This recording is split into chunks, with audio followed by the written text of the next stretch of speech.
بسم الله الرحمن الرحيم. السلام عليكم ورحمة الله وبركاته. موضوعنا اليوم موضوع المحاضرة عدم دفع الزكاة. أعوذ بالله من الشيطان الرجيم. بسم الله الرحمن الرحيم. الحمد لله رب العالمين والصلاة والسلام على أشرف الأنبياء والمرسلين حبيبنا وحبيب العالمين أبي القاسم مصطفى محمد وعلى آله الطيبين الطاهرين واللعنة الدائمة على أعدائهم إلى قيام يوم الدين.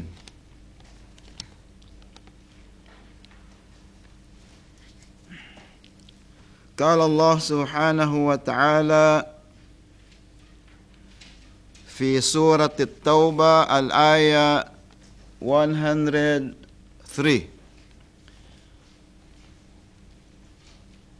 أعوذ بالله من الشيطان الرجيم.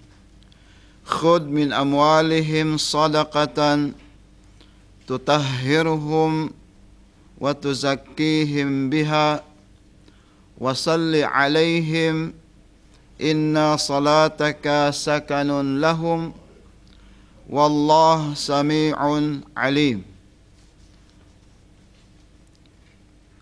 وعن النبي صلى الله عليه وآله وسلم عن أبي عبد الله عليه السلام قال: السراق ثلاثة: مانع الزكاة ومستحل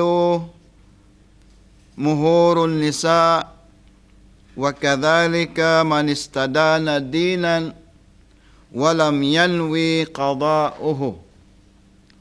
صدق الله العلي العظيم وصدق رسوله الكريم.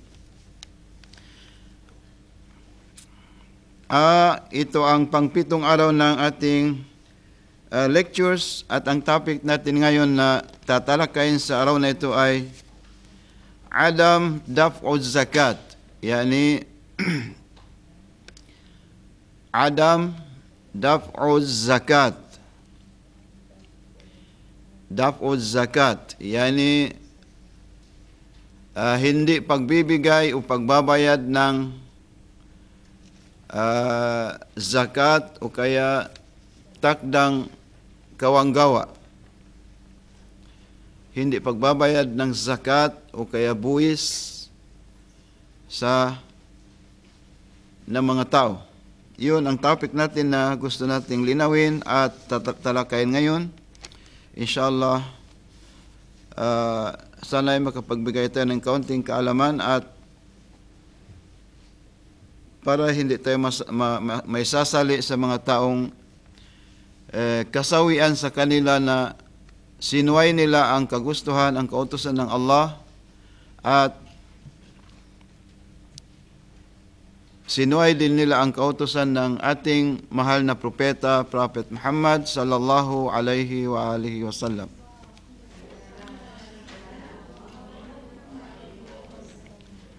Topic natin, ulitin ko, ay Adam Daf'u Zakat, yani hindi pagbibigay ng buwis o kaya sadaka. Okay? Unang-una, bilang simula ng ating lectures ay kunin natin ang Suratul Tawbah. Suratul Tawbah, verse 103. Itong Suratul Tawbah, siguro mapapansin ninyo, hindi ko binigkas ang Bismillahirrahmanirrahim. Ang Suratul Tawbah ay mga kaparusahan sa mga sumusway sa Allah. Karamihan doon mga taong sumusway sa kagustuhan ng Allah subhanahu wa ta'ala. So, puro galit, no? Galit ang yung mga nasa loob ng verses nasa Suratul Tawbah. Kaya nga hindi din tayo pwedeng magsisimula ng Bismillah. Ang dapat, halimbawa kung nakakabasa kayo ng Quran, kung makaabot kayo sa Surah At-Tawbah, yani repentance, huwag ninyong basahin ang Bismillahirrahmanirrahim, no? Instead, palitan lang ninyo ng A'udhu billahi minash shaitani ar-rajim.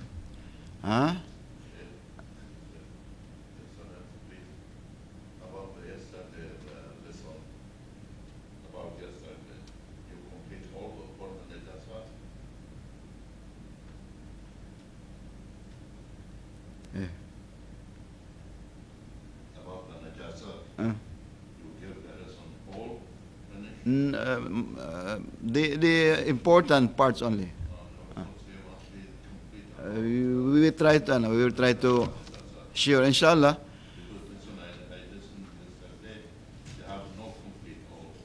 Inshallah.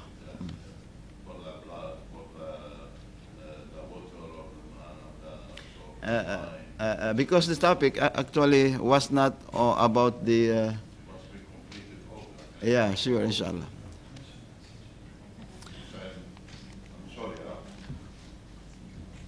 Okay. So, gaya ng sinabi natin, no, hindi pwedeng banggitin ang Bismillah sa Surah At-Tawbah. Yani, surah yun ng mga repentance. Na Tawbah is repentance in English. Okay? Ang sabi ng Diyos sa Surah At-Tawbah 103, ukol sa itong topic natin, no?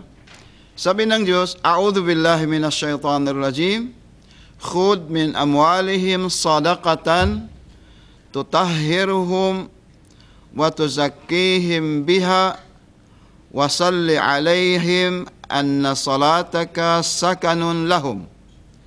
Sabi ng Allah subhanahu wa ta'ala, kumuha kayo o Muhammad, kumuha ka o Muhammad ng alin? Ng sadaka o kaya abuloy o limos, sadaka ni abuloy, limos o kawanggawa, takdang kawanggawa, no? Ang lahat yan ay ibig sabihin niya sadaka. Arabic man yun, no? Kawanggawa mula sa kanilang kayamanan, min amwalihim. Yani kunin mo ya Muhammad ang part ng kanilang pera, ng kayamanan bilang sadaka, no? Bakit kukunin yun? Tutahhirhum, para malinis sila, no? Malilinis sila o kaya magiging dalisay. Para malinis ang kanilang pera o kaya magiging dalisay, dapat kunin natin ang part ng pera na yon na pinagkaloob ng Diyos sa kanila.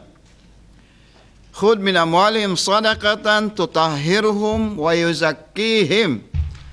Yuzakkihim upang sa ganon ay magiging wagas ang kanilang ang kanilang paniniwala, magiging totoo ang kanilang paniniwala sa pamamagitan ng pagbibigay ng ng kawanggawa na yon, ng sadaka. Dahil hindi yon yung kasaganan na ipinagkaloob ng Allah sa mga tao na yon ay hindi lahat para sa kanila. Part of that ay mayroong mustahikin, mayroong mga taong dapat biyayaan ng ganong pera o kaya kayamanan. Tutahhirhum wa tuzakkihim biha, para malinis ang kanilang pera dahil yung part na maliit na portion ng kayamanan na yun ay magiging haram, hindi pwedeng kainin lahat. Okay? Mamaya kung ano-ano yun, banggitin natin. Wasalli alaihim, ya Rasulullah, ya Muhammad, salli alaihim. Yani, ipagdasal mo ang mga tao na yan. Ipagdasal mo ang mga tao na yan, dahil ang pagdadasal mo na yun, yun ang dahilan ng kanilang kapanatagan. Yani, magiging mapanatag ang kanilang kalooban dahil sa dua o kaya yung dalangin ng Rasulullah. Dito nga ang yung mga matatanda natin, no, yung mga imam, halimbawa kung sa atin, no, sa Maguindanao, no, o kahit saan man, kung nagbibigay ka ng abuloy, ay yung binigyan mo o kung saan, nanalangin na sana bigyan ka pa ng maraming pera. Ganun yun, no? Di ba? Dahil sabi ng Allah, wasalli alaihim, ya Muhammad, magdasal ka para sa kanila dahil inna salataka sakanun lahum. Yun ang magiging na mapipil na satisfied sila. So yan, ibig sabihin doon, tinanggap mo ang yung biyaya na yun.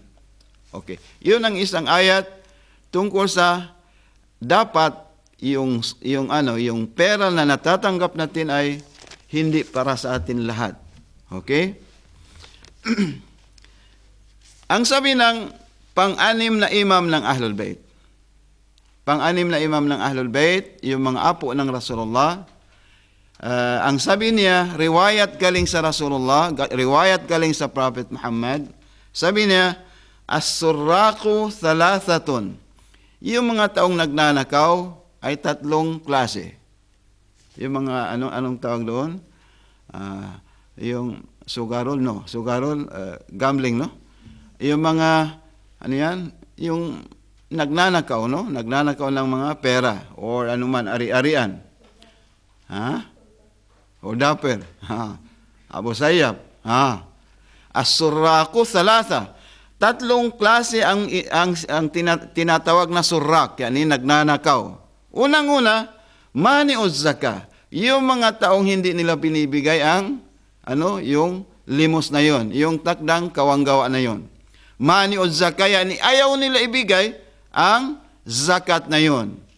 Unang-una na surrak, yani ninakaw nila ang kasaganaan o kaya pera na ipinagkaloob sa kanilang Diyos ay mani'uz zaka. Yung mga taong hindi nagbibigay, pinipigilan nila ang pagbibigay ng maliit na halaga galing sa mga kasaganaan na yon. Okay? Ang pangalawa, mustahillu muhurun nisa. Yung mag-asawa, no? Halimbawa, mag-asawa ang lalaki, yung mahar, ano ang ibig sabihin ng mahar? Yung dowry na yon, no? Yung dowry na yon, hindi yun para sa lalaki o sa parents, no. Pag-aari yun ng pag-aari yun ng babae. Yung mahrul nisa, yung dowry ng babae ay para sa babae, hindi sa kanyang pamilya, hindi sa parents o tatay na nanay. So, ibinibigay yun sa yung mismong babae. Ang sa atin, no.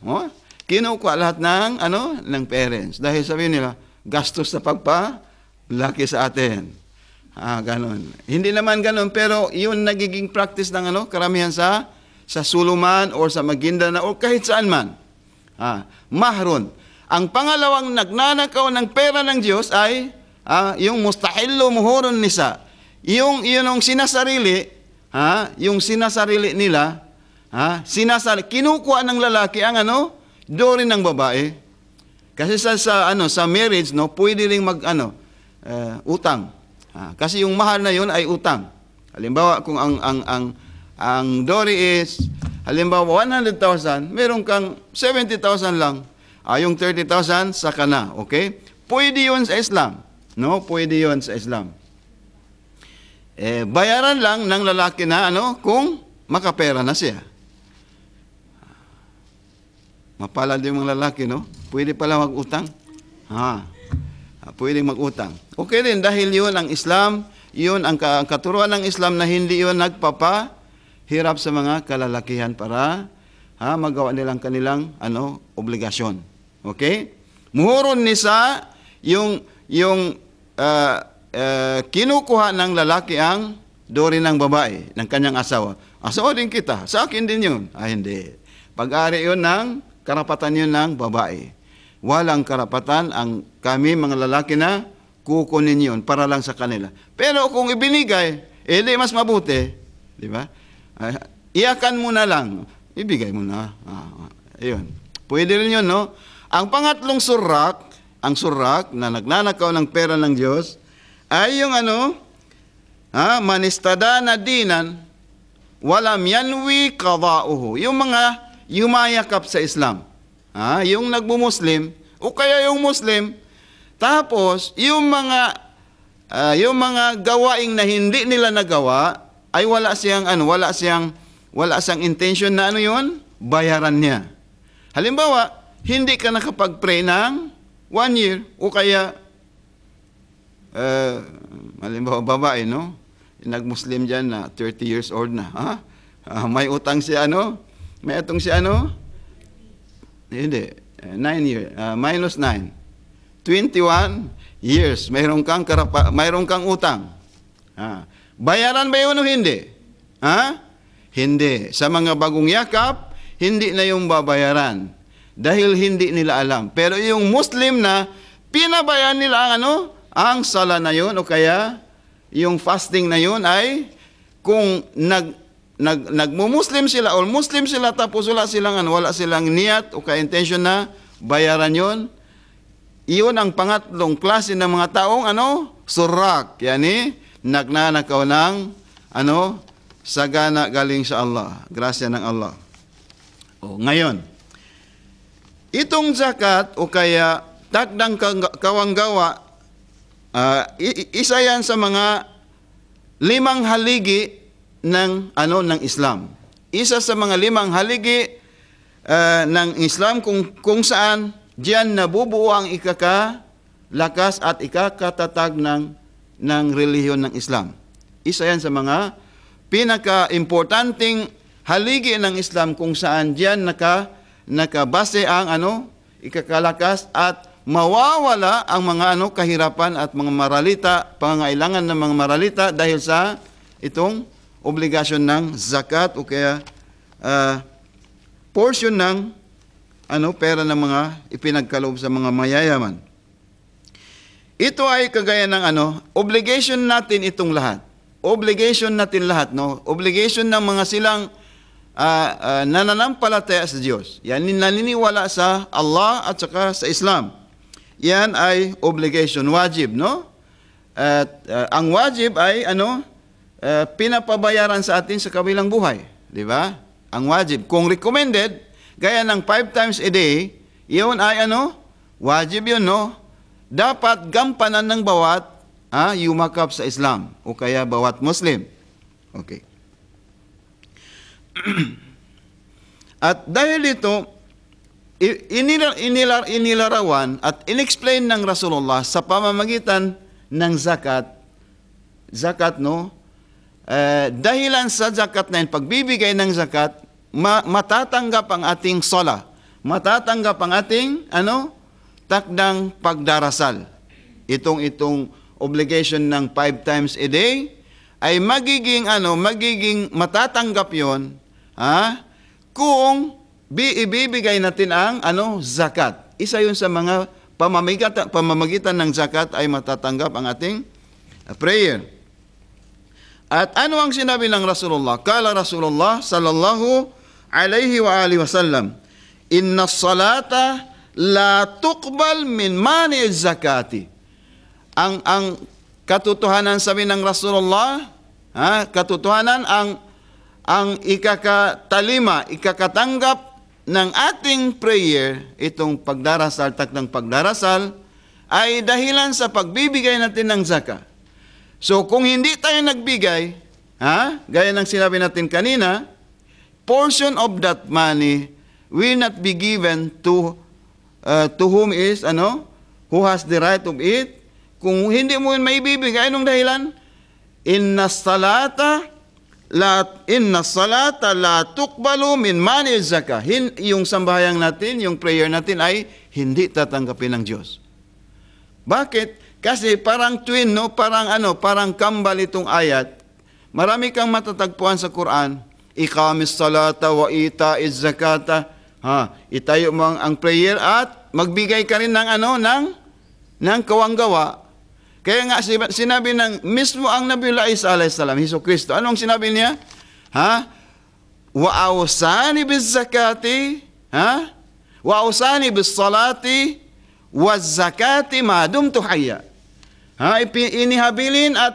Inihabilin sa akin ng Allah na huwag kong kalimutan na itatayo ang sala at ibibigay ang zakat. Itong dalawa ay parang twin, no? parang kambal. Parang kambal, hindi talaga pwedeng isiparate. Kaya nga sabi ng Rasulullah, inna salata la tuqbalu min mani zaka. Ang prayer natin ay hindi tinatanggap sa mga taong hindi nagbibigay ng takdang kawanggawa o kaya zakat o kaya limos, no? Limos or abuloy. Contribution. Abuloy, no? Pwede? Abuloy pwedeng yung malayo, no? Malayo, para malayo. Limos. Ha? Hindi naman, hindi. Yan nagbibigay ka ng ng donation. Nagbibigay ng donation, abuloy din, no? Pwede 'yon. Okay, pwede rin. Abuloy, limos, takdang kawanggawa, ang ibig sabihin nun ay zakatun. Okay? Hindi tinatanggap ang sala ng bawat Muslim kung hindi siya nagbibigay ng zakat o sadaka. Okay?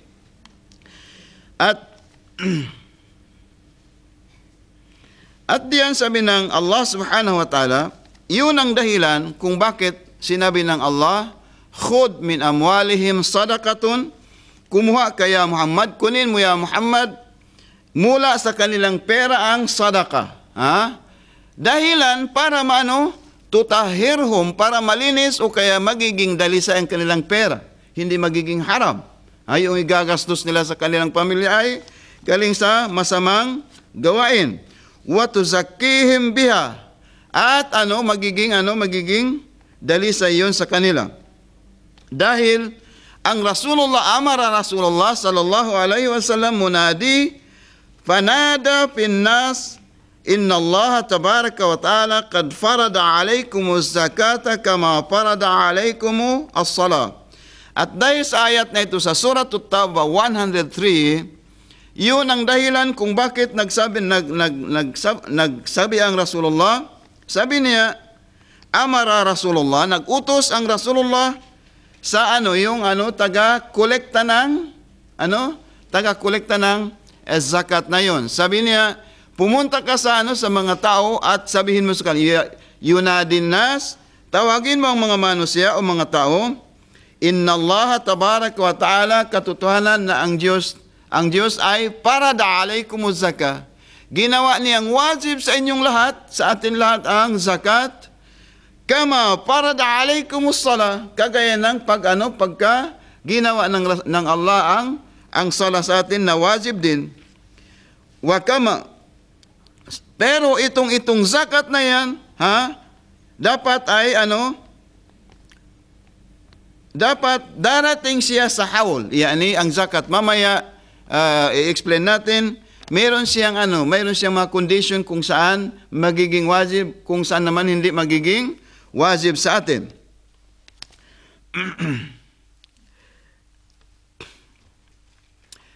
At dahil dito, sabi ng Rasulullah, isang araw, dahil sa kahalagaan ng zakat, isang araw, pumasok ang Rasulullah sa Masjidun Nabawi. Saan yun?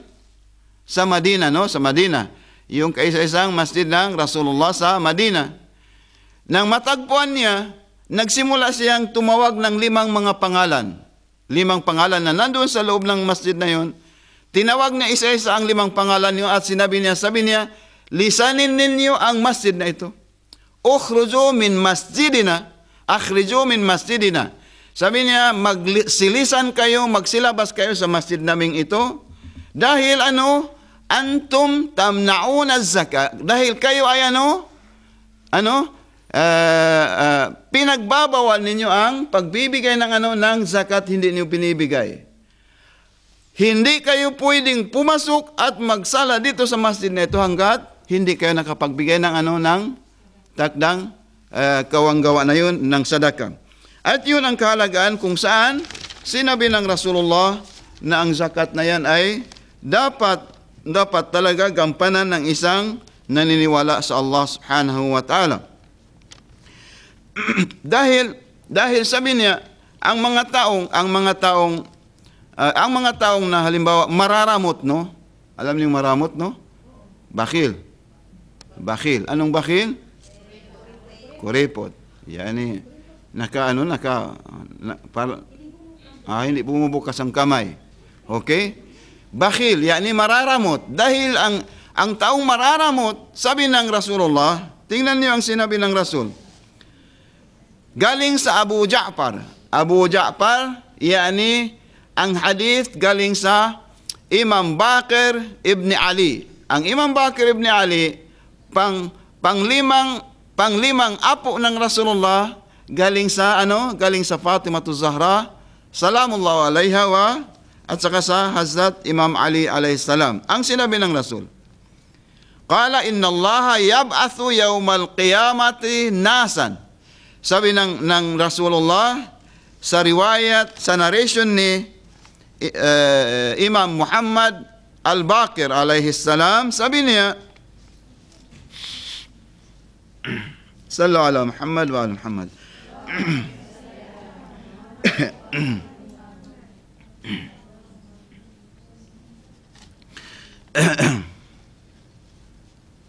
Sabi ng Rasulullah, yab'athu yawmal qiyamati nasan min quburihim masdulatu aydihim ila a'naqihim. Sabi niya, ipapadala ng Allah subhanahu wa ta'ala ang mga tao, ang klase ng mga tao, papunta sa kabilang buhay.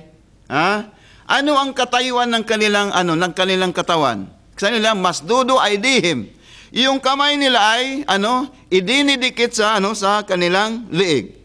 Yung kamay nila ay idinidikit saan? Idinikit saan? Sa liig. Aydihim masdudatan ala a'naqihim. Yani idinidikit ang kanilang kamay sa sa kanilang liig. La yastati'una at hindi nila makakaya na hindi sila makakagalaw dahil sa higpit ng pagkatali ng kanilang kamay sa kanilang liig. Hindi sila pwedeng makagalaw.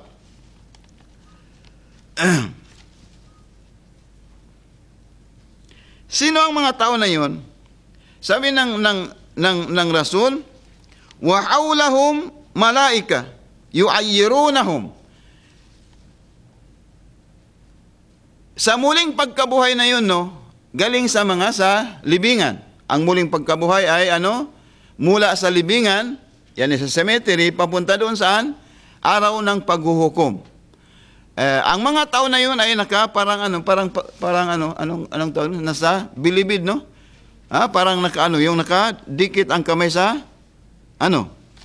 Pero hindi sila makagalaw dahil sa higpit ng pagkatali sa kanila. Yung kadina ang itinatali, ginagamit pang tali ay kadina. At sabi ng mga malaika, yu'ayyirunahum. Ang sabi ng mga malaika, galit na galit ang mga malaika. Sabi niya, o kayo mga tao, sang katauhan, pagmasdan ninyo itong mga tao na ito. Wa yaquluna haula'i alladhina mana'u khairan qalila. Pagmasdan ninyo itong mga tao na ito. Sila ang mga taong hindi nila ibinibigay ang manipis na ang kaunting grasya na dapat ibigay nila sa ibang tao galing sa masaganang yung grasya na ibinigay sa kanila ng Diyos. Yani yaqulun haula alladhina mana'u khairan qalila min khairin kathira. Ito ang mga tao na pinagbabawal nila at ipinagkakait nila, ipinagmamaramot nilang ang kaunting pera para sa mga maralita, para sa mahirap, subalit ang ibinigay sa kanila ng Allah ay sobrang-sobra at hindi nila binibigay ang nararapat. So ano ang sinabi ng mga malaika? Haula alladhina a'tahumullahu pamana'u haqqullah min amwalihim. Ang pera na yun ay ibinigay sa atin, hindi lahat para sa atin. Yun lang, testing lang yun ng Allah para sa atin, no?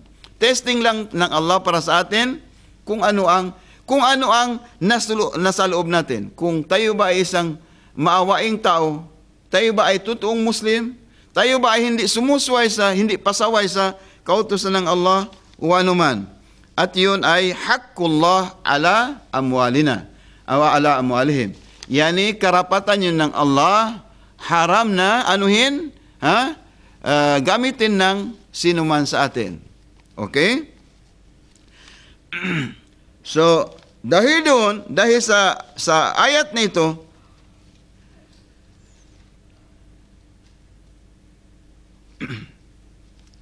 kinakailangan na alamin natin fima tajibu fihi zakah. Ano-ano ba ang dapat na, ano-ano ba ang mga bagay na dapat, ibigay natin o bigyan natin ng zakah? Ano-ano ang mga bagay na dapat ibigay natin ang zakah? Unang-una, fin naqdain adh-dhahaba wal fidda. Ang naqdain, ang mga bagay o kaya mga kayamanan na dapat bigyan natin ng zakat ay pilak at saka ginto. Pilak at dhahab, yani ginto at saka fidda at saka pilak, no? Gaano karami na pwede nating anuhin para mabigyan ng magiging wajib na bigyan natin ng zakat o kaya meron siyang pamantayan, meron siyang nisab. Mayroon siyang pamantayan kung saan, kung umabot sa limitation na yun, pwede nating ibigay ang part of that money to the poor. Kung dumating ang pamantayan na yun, ang nisab na yun, dapat magbigay tayo. Sa pilak at saka ginto, no? Ang kabuuan ng ginto at saka, ang kabuuan ng ginto, hindi siya dapat bababa sa humigit kumulang isang unit ng timbang na katumbas ng 4.608 grams. Yani ang ginto, ang pamantayan para mawajib o kaya magiging obligatory ang pagbibigay ng zakat ay dapat hindi siya bababa sa 4.608 grams, no? Dapat hindi bababa sa 4.608 grams na yon. Mithqal sayrafi. Yun ang timbang ng pamantayan sa zakat. So kung umabot halimbawa ng 4.6, gaya ng sinabi natin, magkano naman ang ilalabas mong katumbas noon? Sabi ng fiqh, sabi ng ahkam ng Islam, na sinang-ayunan ng lahat ng mga ulama ay kung umabot ang pera, ang ginto sa 4.608 grams, ang ibibigay nating zakat ay 2.5%. Yani 2.5% ang ibibigay natin, iyon ay hindi nating pag-aari. Iyon pag-aari nino, mamaya, inshallah, ng 8 klaseng tao. 8 klaseng tao ang nararapat na tumanggap ng zakat na yun. I repeat, no? 4. Ang timbang na dapat pwede mong bigyan ng zakat ay aabot sa 4.608 grams. Magkano ang ibibigay natin? 2.5%. Okay? Yun ang pamantayan para sa ginto na dapat ibibigay natin yun. Yun ang sinabi ng Allah, khud min amwalihim sadaqah. Kunin mo sa ari-arian na yun, ang sadaqah 2.5. Okay? Yun sa ginto. Paano naman sa pilak? Paano naman sa pilak? Kung 4.6 ang sa ginto, ang sa pilak ay dapat aabot ang pamantayan saan? 105 mithqal. 105 mithqal sayrapi, dapat aabot ang pilak ng ganong timbang, bigat ng timbang, no? 105 mithqal. So, pagkano naman ang ibibigay natin? Ang ibibigay natin kapareho din ng ng ginto. 2.5 din ang ibibigay natin. Yan, ibig sabihin ng ibibigay, yung 2.5 na yun ay bawal, haram na anuhin? Kahit katiting na yun, pwede natin gamitin? Hindi. Magiging haram yun, no? Kung ginamit po, yung pera na yun, ibinili mo ng ng damit at ginamit mo sa prayer, ang prayer mo kahit gaano karami ay hindi tatanggapin ng Diyos. Dahil yun? Hindi yun iyo. Haram yun ang ginamit mo. Yun ang sa pilak, no? Kailan natin Kailan natin araw-araw ba yun dapat ibigay natin o hindi? Dapat, or monthly o hindi? Hindi. Dapat aabot siya ng aabot siya ng 11 months at papasok ang pang 12. Yan, 1 year. Hindi naman 1 year, hindi. Dahil kung kailan man sa pagpasok ng 12 buwan, doon ka na magkolekta ng 2.5 na yon. Okay? Pilak man at saka ginto. Yan, ibig sabihin nun, kung meron kang naipon na ginto o pilak, at saka umabot sa 11 man, timbangin mo yon. Kung umabot sa pamantayan na yon, alisin mo ang tanggalin mo ang 2.5.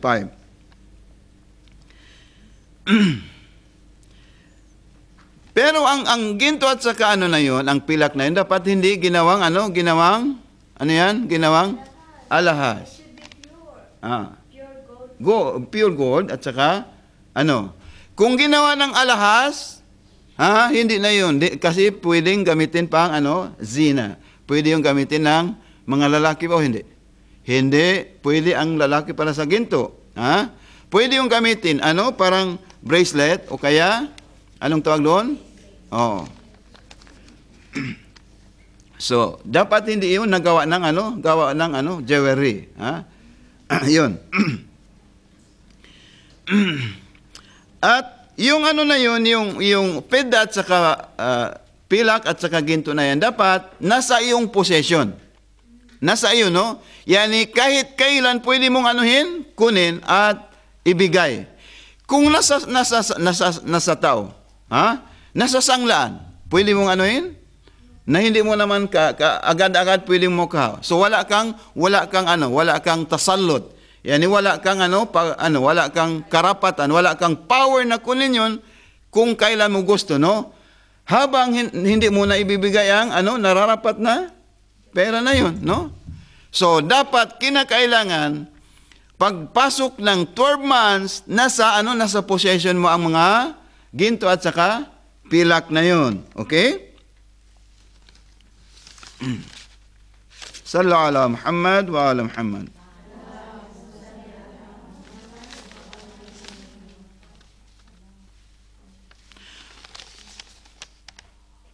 At yung may-ari ng pilda at saka pilak at saka ginto dapat hindi bata. Dapat may edad na siya. Hindi minor at saka hindi maznun, hindi maznun. Anong maznun? Loko-loko na walang isipan.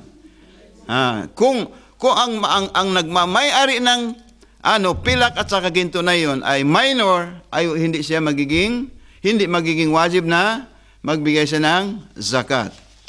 So baka sabi niya, kung papasok ng 12, ibibigay na lahat ni sino kaya sa inyo?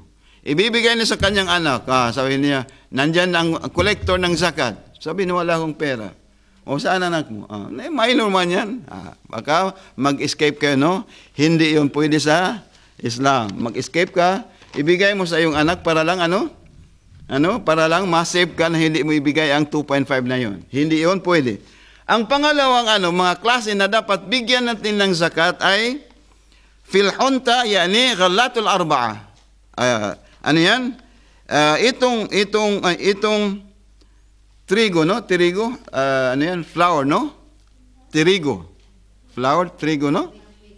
Yung apat na bagay na dapat bigyan natin ng zakat ay flour, hunta, pangalawa sa'ir. Anong sa'ir? Barley, trigo, flour, palay, no? Dates at saka pasas, yung mga hubog, yung pasas. Dates, pasas, ano yan? Palay, at saka, ano yun? At saka yung trigo.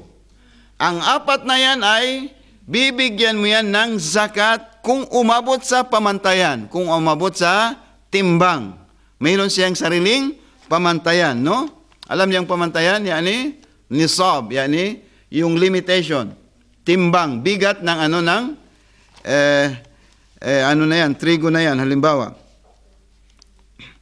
Pero ang lahat ng yan ay mayroong iba't ibang ano, batas sa kanila. Unang-una, kung ang lupa, halimbawa itong hunta, trigo, flour, or dates, or ano yan, palay. Kung halimbawa itong lupa, saan mo ba kinuha? Paano mo binuhay ang ano na yon? Saan kumukuha? Nabubuhay ba through matari o kaya rain sa pamagitan ng ulan? Halimbawa, kung ang lupa na yan ay sa pamagitan ng ano ng lupa, nabuhay ang mga palay na yon, o kaya yung galing sa ilog, hindi mong pinagpaguran, magkano ang ibibigay mo sa zakat na ganon? Yan nabubuhay ang hunta na yon o kaya palay na yon sa sa pamamagitan ng ulan. Magkano ang ibibigay natin? Magkano ang ibibigay percentage? Sino nakakaalam? 10% ang ibibigay natin na zakat. 10% ang ibibigay nating zakat sa may-ari. Kung ang palay, o kaya pasas, o kaya barley, ay nabubuhay sa pamamagitan ng ulan at saka ilog, ang ibibigay nating zakat ay 10%. Okay? 10% kung umabot ang timbang ng palay na yan ng 847 kilograms. Yun ang nisab. Yun ang pamantayan ng apat na binanggit natin. No? Either palay man, barley man, dates man, umabot siya ng 847 kilograms, magkano ibibigay natin? 10%. Okay? Yun ang kung siya nabuhay sa pamamagitan ng ulan. Bakit ganun 10%?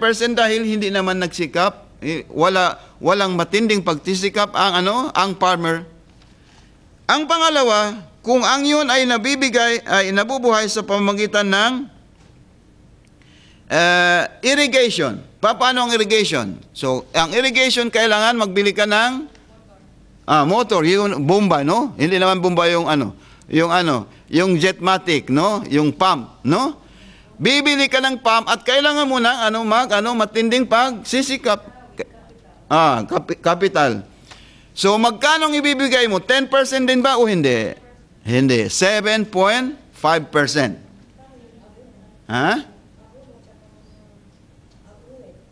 Yun na nga. Sa ulan hindi kailangan yung 10%, no? So, dahil ngayon gumamit ka ng yun, nagsikap ka rin, medyo bumaba ang ibibigay nating zakat.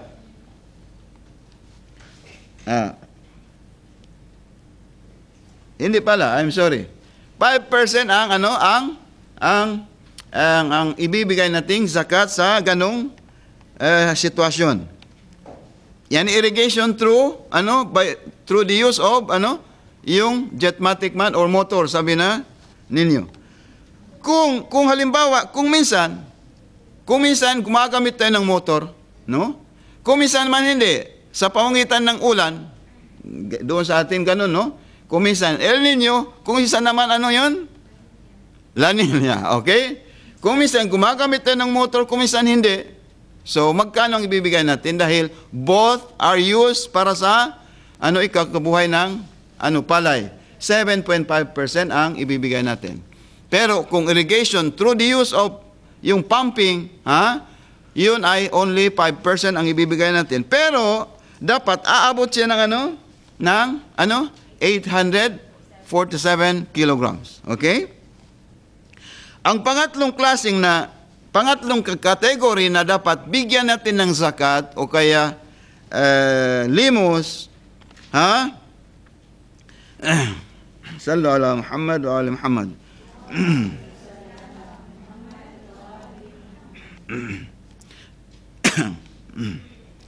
Ang pangatlong kategorya ay itong apat din, no? Al-ibil, wal bakar, bakar, wal jamus, wal agnam.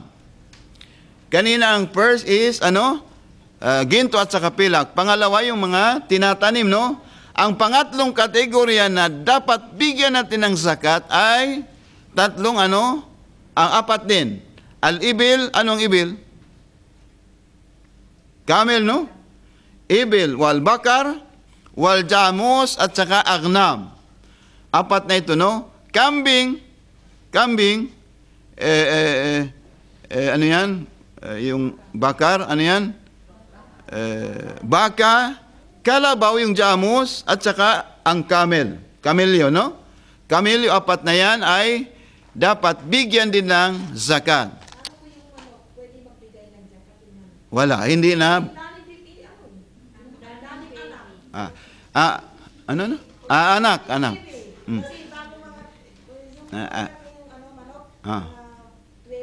Ibigay mo sa akin lahat. Kasi ang pinag-uusapan natin ay yung obligation, yani wajib, no? Yung nararapat talaga na bigyan natin ng zakat.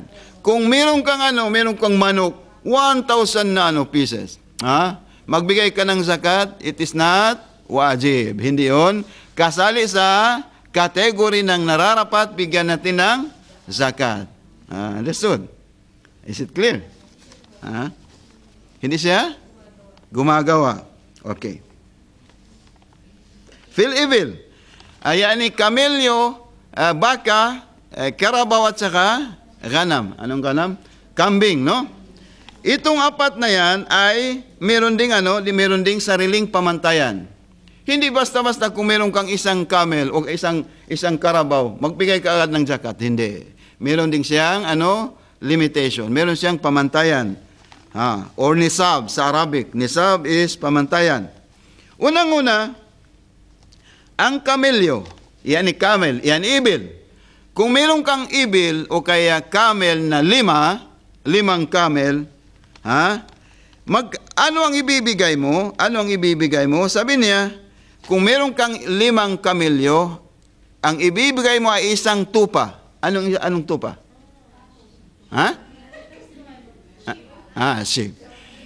Isang tupa ang ibibigay mo bilang zakat. Isang tupa ang ibibigay mo sa 5 kamelyo na meron ka. Isa lang. Ibig sabihin doon, kung meron kang 25 halimbawa, magkano ang ibibigay mo? Ilan ang ibibigay mo na tupa? 5 tupa ang ibibigay bilang zakat. Kung halimbawa, umabot siya ng 26. Yani, merong kang camel na 26. Magkano? At ano ang ibibigay mo? Tupa pa rin ba o hindi? Sabi niya, kung meron kang 26 na camel, ang zakat na ibibigay mo ay 2 taon na, 2 taon ang edad, 2 taon na babaeng camel. Yani yung camel din pero magto 2 years na, babae. If you have 26 camel, magbigay ka ng isang babaeng camel at the age of 2 years. Okay? Yun ang ibibigay natin na zakat sa iba. At kung meron kang 36 na camel. Wala tayo naman, no? Pero kailangan lang explain natin para ibigay sa atin ng mga Arabo ang zakat. Kasi marami sila, no? Kung meron silang mga Arabo na 36 camel, ilan ang ibibigay sa atin? 3 taon na babaeng camel din. Kanina, if you have 26, 1 female camel, at the age of 2 years. If you have 36, kung meron kang 36, 3 years old na ang babaeng camel na ang ibibigay mo. Yun ang hukuman, pamantayan, ang batas para sa nasabi natin, nabanggit natin. Paano naman ang tupa? Ano naman ang pamantayan? Ano naman ang batas para sa tupa, no? Sabi ng kitab, sabi ng Fikhi, kung meron kang 40 pieces na na tupa. Meron kang tupang 40. Ilan?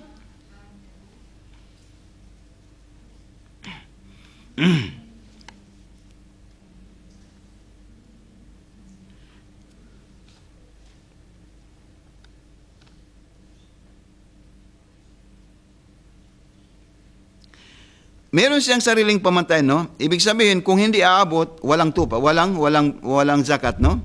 Huwag ninyong kalimutan, yung figure na binanggit natin dapat aabot doon. Kung below that one, walang zakat. Sa tupa, dapat aabot siya ng 40. 40 tupa, isang tupa ang ibibigay mo. Kung aabot siya ng 120 tupa, 120, ilan ang ibibigay mo? Dalawa lang. Kanina, if you have 42 pa, isa lang ang ibibigay mo. Ngayon, umabot ng 120. Yani, kung umabot siya ng 70, hindi magiging dalawa. Isa lang yun. Di ba? Tapos, umabot siya ng 119.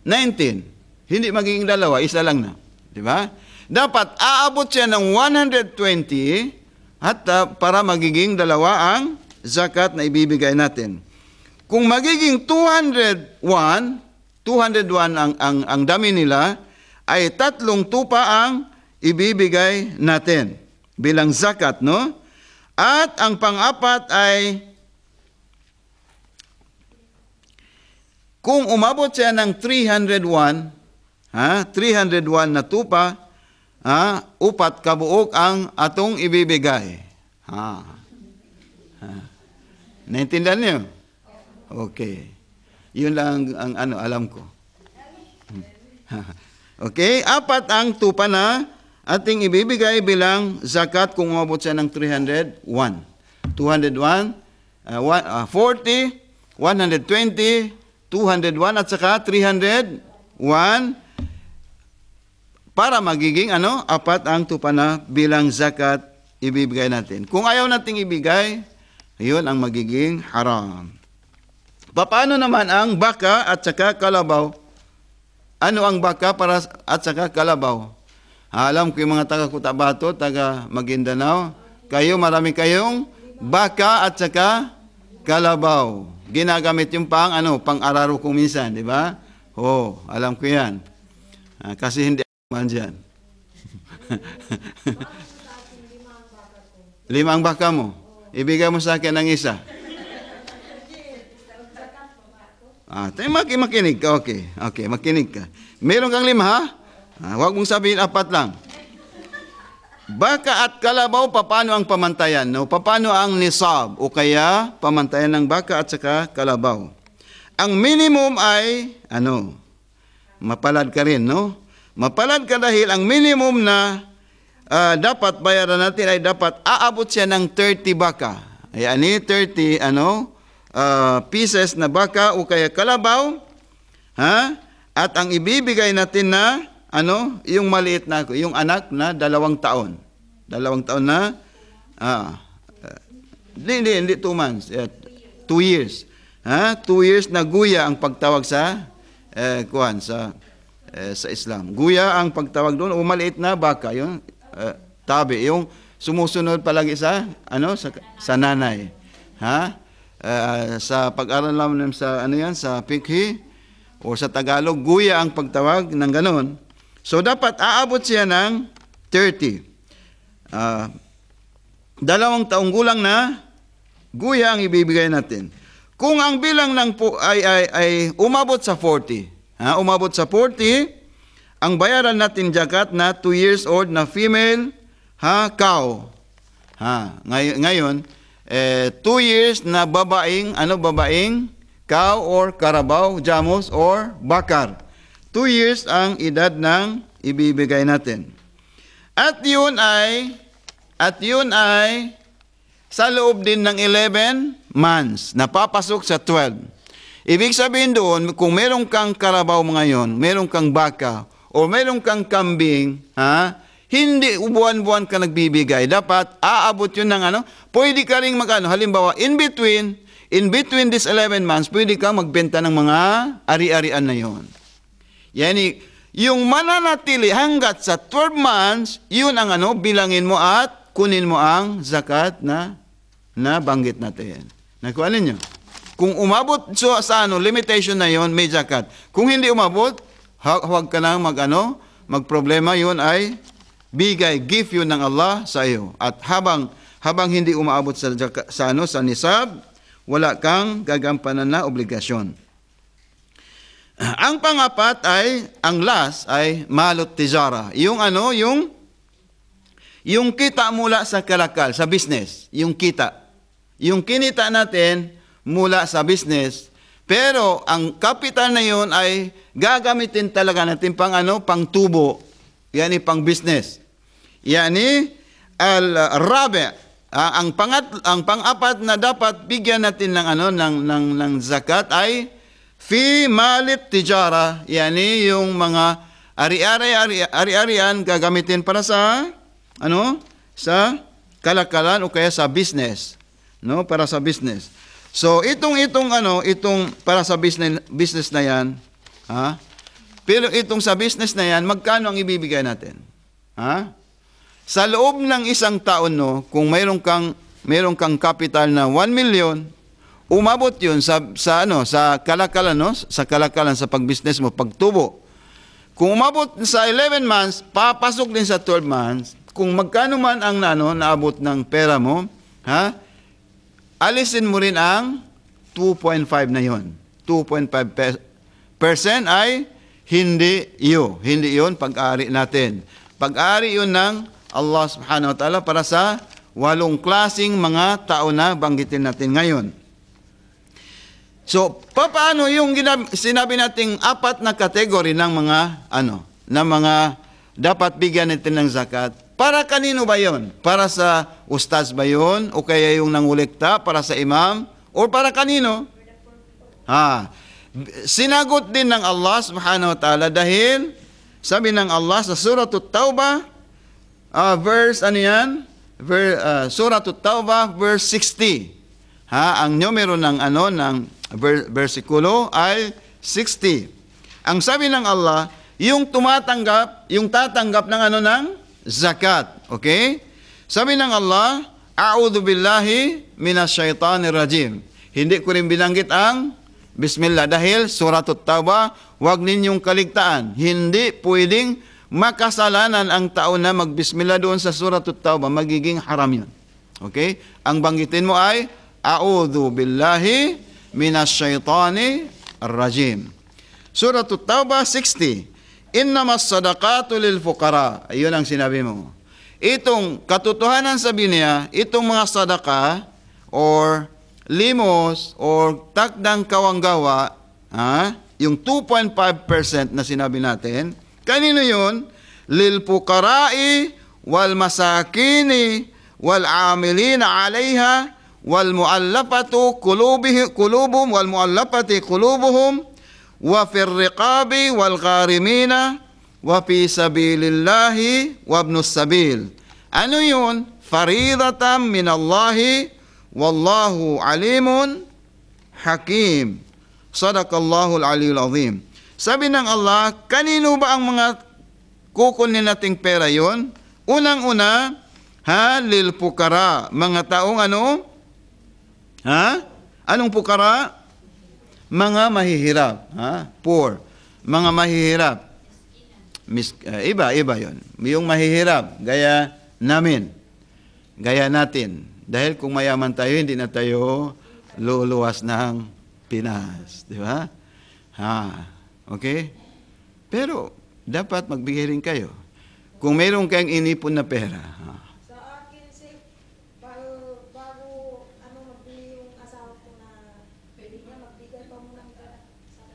Hindi wajib. Ang pinag-uusapan natin ay wajib, yung dapat na ibigay. Yun ay recommended. Yun lang, mabuti nga yun dahil nakagawa ka ng kawanggawa, di ba? Mabuti. Pero bigyan mo ako din. Innamas sadaqatu lil fuqara. Unang-una sa mga mahirap. First ay para sa mahihirap. Ano ang mahirap? At saka masakin, mga nangangailangan. Mga nangangailangan, pangalawa yun. Ang pang-apat sa mga nagtatrabaho, yani wal amilina alaiha. Yung mga nangungulikta ng zakat at sila ang nagpapaabot at nagbibigay ng zakat para sa mga pukara, sa mga nangangailangan.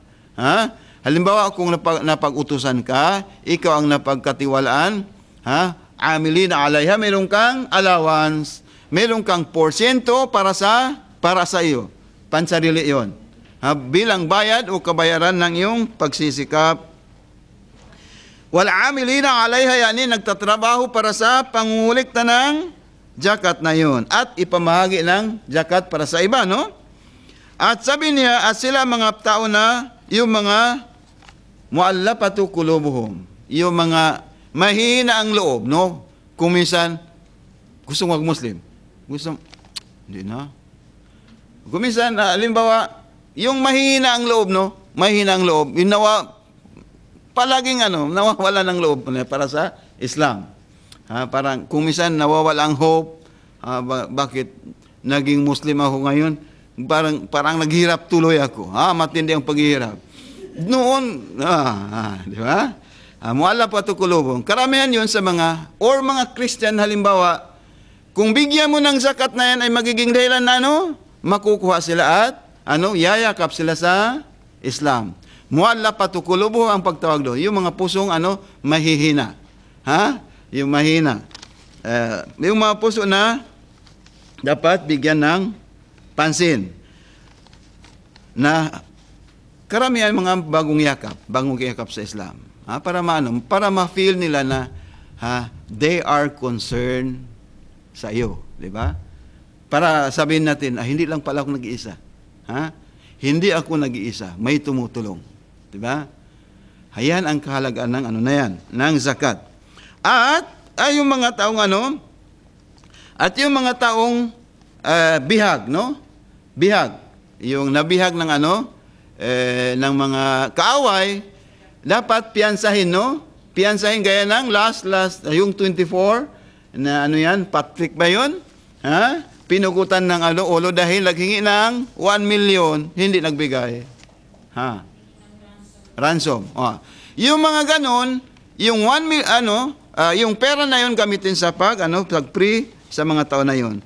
O kaya yung mga taong yung may utang na hopeless na sila na makabayad. Hopeless na sila makabayad ng kanilang utang dahil dumarami na ng 10 million. Paano ako? Ang allowance ko is $400 lang. $, halimbawa. Paano ako makabayad? Nag-anak pa yung umanak pa yung kwan. Nanganak pa yung may tubo pa. Hindi ka na makabayad, tutulungan ka ng Islam. Galing sa zakat na yan. Wa fi sabilillah, lahat ng gawaing para sa Diyos. Halimbawa, gastos ng masjid, gastos ng madrasa, pagpatayo ng mga tubig, no? O bahay ampunan, ang lahat ng yan ay gagawin saan kukunin? Sa 2.5 na nakalaan sa zakat na yon. Nakuha natin, no? So, itong zakat pala, sabi ng Rasulullah, kung ang resulta ngayon, bakit nakikita natin merong mga mahihirap, yung maralita sa society natin, sa lipunan natin, yan ay resulta ng karamutan ng mga mayayaman. Kung binigay nila ang nararapat nilang ibigay sa maralita, ay wala tayong matatagpuan na, yung mga Muslim na kapatid natin na, nawawala na ng mukha dahil nahihiya na parang manghingi. Kung hindi manghingi, walang makakain. Di ba? So, yung pera na 2.5 na yun ay gagawin yung para sa yung 8 klaseng mga nabanggit natin. Fi sabilillah, sa masajid, yung mga ustaz nagtuturo ay kukunin yun sa 2.5 na nakalaan para sa kanila. Okay? Ang last ay, sabi na sa Surah Ali Imran, last na ito ang ayat, Surah Ali Imran, verse 180. Yan ang last na basahin ninyo mamaya. 180, Surah Ali Imran. Ano ang sinabi ng Allah? Bismillahirrahmanirrahim. Napansin nyo, may bismillah na, no? Dahil hindi na tauba. Bismillahirrahmanirrahim. Wala tahsabanna alladhina yabkhaluna ma atahumullahu min fadlihi huwa khairun lahum. Akala ba natin na 2.5 yun, ikabubuti ba sa atin kung hindi natin ibigay? Ikakabuti ba yun sa atin? Sabi ng Allah subhanahu wa ta'ala, at huwag akalain ng mga taong mararamot. Wala tahsabanna alladhina yabkhaluna bima atahumullahu min fadli. Sabi ng Allah subhanahu wa ta'ala, yung mga taong mararamot, no, ayaw magbigay. Okay? At huwag akalain ng mga nagmamaramot sa mga bagay na ibinanggit natin. Sa mga bagay na ipinagkaloob ng Allah sa kanila, sa mga kasaganaan na ipinagkaloob sa kanila, 2 minutes. Okay? Ipinagkaloob sa kanila ng Allah subhanahu wa ta'ala, na yun ay ikakabuti na kanila, isa kanila, ikakabuti. Sabi niya, dahil hindi mabawasan ang pera ko. 1 million, 2.5, 1 million, sabi niya, sayang. Sayang yun. Nagmaramot siya dahil sa, akala niya, huwa khairun lahum, ikakabuti sa kanila. Sabi ng Allah, bal huwa syarrun lahum. Yun sabi niya, subalit yun ay, ikakasama sa kanila. Magiging masama sa kanila dahil haram, di ba? Kanina binanggit natin, bubuhayin ng Allah at nakakabit ang kanyang kamay sa liig, nakakabit, nakadikit sa at hindi siya makagalaw. Pasayutawwaquna ma bakhilu bihi yawmal qiyamati. Sabi ng Allah subhanahu wa ta'ala,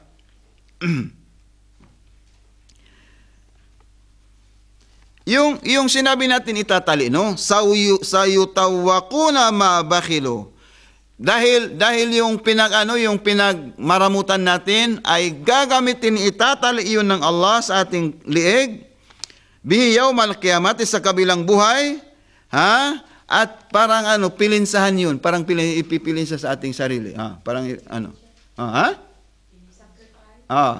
alimbawa, yung damit na kung plansahin, ganon yun sa ating katawan, sa kabilang buhay dahil sa pagmaramot. 2.5 lang yun, ginamit natin. Sabi ng Allah, hindi talaga yun ikakabuti sa inyo. Ikakasama sa atin lahat. Walhamdulillahi Rabbil Alamin, wa sallallahu ala Muhammad wa alihi at-tahirin. Wassalamu alaikum warahmatullahi wabarakatuh.